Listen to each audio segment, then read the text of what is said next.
I was using the portfolio ticker, and I was putting my symbols in. Yes. And in my asset allocation model, I saw a Timothy plan model for my age. I'm 53.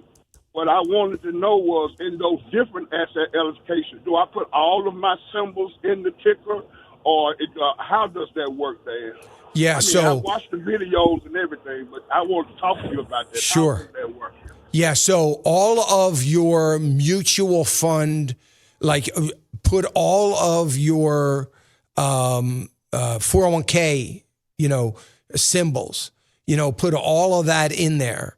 And when you go to the asset allocation model, if you're trying to follow that, even though that might be a different account that you're using for something else, keep all of that on the tracker so that you can try to maintain a diversification of all your money, not all your accounts, not your IRA account with one thing and your other account with another one, all of what you have on that to maintain that asset allocation model.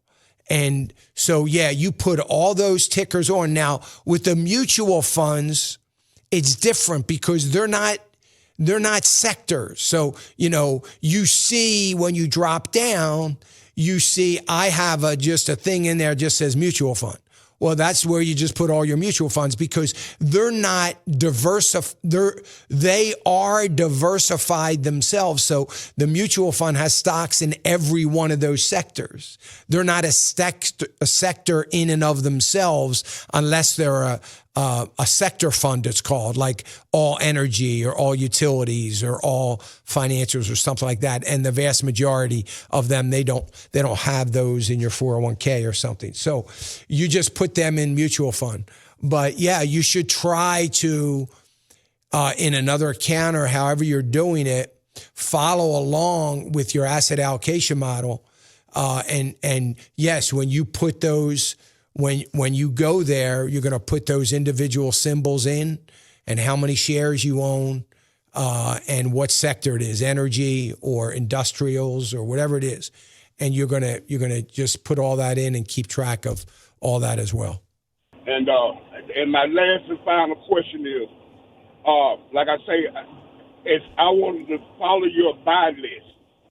Do you recommend me going in with my $1,000 or $1,500, $2,000 now? Is it okay to get in now, or what you think? Yeah, I think it's okay if you stick to the buy list, right? You don't buy anything off the broad list. But I think it's okay. I mean, I would probably wait till January. Let's see what happens, but wait till January. But because of your age, you're still young, you've got time. And you're going to continue. It's actually to your advantage to only be doing a little bit of money right now every month. So it's actually to your advantage. So I would say it's okay to go in. And what you would do you go in and say, okay, I'm supposed to have, some percentage in industrials. And so you say to yourself, this month I'm going to do an industrial. So you put some money in an industrial stock. Don't worry about how percentage of sectors because you're in a building process. And it's very hard to do that because I don't want you to try to do that. What I want you to try to do is just stick to rotating to different sectors. So this month, you might buy, 10 shares of an industrial stock. That's fine. Do it. Next month, you might buy 20 shares of, an energy stock and just do that. The following month, it might be another material set. It might be a different sector. So just do a little bit from something off the buy list in those sectors. When you get through all the sectors, start over again. Do the same thing and just keep doing that. And, eventually you're going to have a real strong foundation for this portfolio. You're going to own every sector. You're going to be very diversified. Money doesn't matter. I don't care about how much. That's irrelevant. It's just percentages. Doesn't matter if it's a percentage of what some people would say a lot or a percentage of what some people would say is too little. It doesn't matter. It's just percentages. So it doesn't matter how much. You're going to have a real good foundation for your portfolio. You're going to have real well diversified.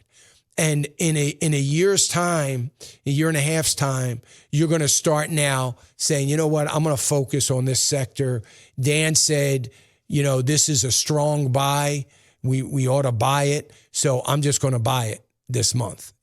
Doesn't matter that where you are in your sector, you just buy that and you'll be able to do that. And you continue to build like that. And man, you'll be in great shape someday. Hey, remember to click the subscribe button right here on the screen. And don't forget to hit the notification bell so you'll be notified when new content is added. And more importantly than anything, you don't want to miss all 3 live hours of Financial Issues every day from 9 to noon. And you can watch it on FISM.tv. That's FISM.tv.